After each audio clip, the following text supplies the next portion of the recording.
Hello everyone.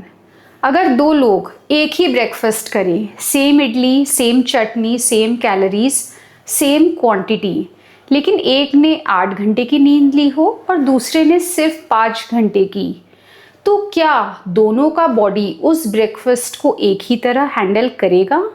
Surprisingly नहीं। और इसी बात पर रिसर्चर्स भी हैरान हो गए। हम हमेशा फूड को ब्लेम करते हैं। वेट बढ़ने लगे तो शुगर बंद करेंगे और हम तुरंत ये सोचते हैं कि कार्ब्स कम करेंगे, कैलोरीज कम करेंगे। लेकिन एक सवाल हम बहुत कम पूछते हैं, बॉडी उस फूड को रिसीव कैसे कर रही है? क्योंकि कभी कभी प्रॉब्लम फूड नहीं होता है, प्रॉब्लम बॉडी का रिस्पॉन्स होता है। और एक और बात, हम हमेशा सोचते हैं कि पुअर स्लीप हमें सिर्फ टायर्ड कर देती है, लेकिन बॉडी के लिए पुअर स्लीप एक मेटाबॉलिक स्ट्रेस है।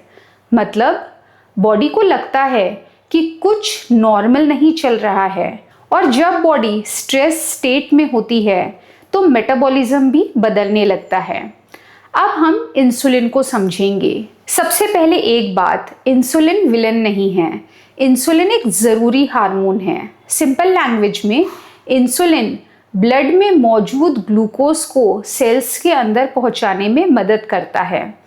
मैं इसे एक सिंपल एनालॉजी से समझाती हूँ। इमेजिन इंसुलिन एक आदमी है जो घर का दरवाज़ा खटखटाता है, नॉक। दरवाज़ा खुलता है, ग्लूकोज अंदर चला जाता है, सब नॉर्मल। अब इमेजिन कीजिए वही आदमी दोबारा घर का दरवाज़ा खटखटाता है, नॉक नॉक नॉक। इस बार दरवाज़ा धीरे से खुलता है, सेल पहले जैसे रिस्पॉन्ड नहीं करते। मतलब इंसुलिन अपना काम करना चाहता है, लेकिन बॉडी उसकी बात कम सुन रही है। इसी को हम इंसुलिन रेजिस्टेंस कहते हैं। अब हम देखेंगे एक 28 आवर्स का एक्सपेरिमेंट। एक बहुत इंटरेस्टिंग एक्सपेरिमेंट किया गया। रिसर्चर्स ने हेल्दी वॉलेंटियर्स के साथ ये एक्सपेरिमेंट किया। उन्होंने उनके 24 घंटे के नॉर्मल दिन की जगह 28 घंटे के दिन पर शिफ्ट कर दिया। मतलब उनकी बॉडी का नेचुरल बायोलॉजिकल क्लॉक को कंफ्यूज कर दिया। फिर उन्होंने उनको वही सेम ब्रेकफास्ट दिया, मील्स दिए, कैलोरीज दिए, और बाद में देखा कि बॉडी उस मील को कैसे रिसीव कर रही है। रिजल्ट बहुत सरप्राइजिंग था। ब्लड ग्लूकोज पहले से ज़्यादा बढ़ गया, इंसुलिन भी पहले से ज़्यादा बढ़ गया।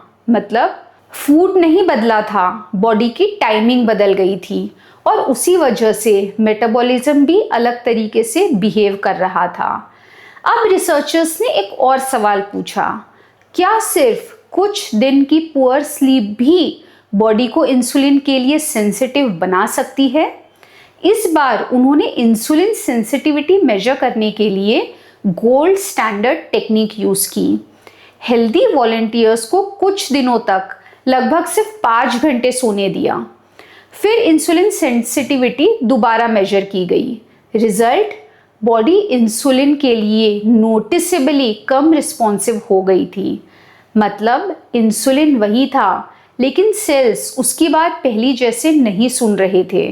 और सबसे सरप्राइजिंग बात, ये डायबिटिक पेशेंट्स में नहीं, ये हेल्दी वॉलेंटियर्स में हुआ था। अब हम देखेंगे कॉर्टिसोल को। पुअर स्लीप के बाद कॉर्टिसोल पर भी इफेक्ट आता है, जिसे हम स्ट्रेस हार्मोन कहते हैं। बॉडी पुअर स्लीप को स्ट्रेस की तरह देख सकती है, और जब कॉर्टिसोल कॉन्स्टेंटली हाई रहता है तो बॉडी ग्लूकोज रेगुलेशन और इंसुलिन सेंसिटिविटी दोनों अलग तरह हैंडल करने लगती है। यानी पुअर स्लीप सिर्फ आपको स्लीपी नहीं बनाता, मेटाबॉलिज्म को भी स्ट्रेस देता है। अब स्लीप इंप्रूव करने पर क्या होगा, ये सवाल था। अगर स्लीप इंप्रूव करे तो क्या मेटाबॉलिज्म और ईटिंग बिहेवियर भी इंप्रूव हो सकते हैं?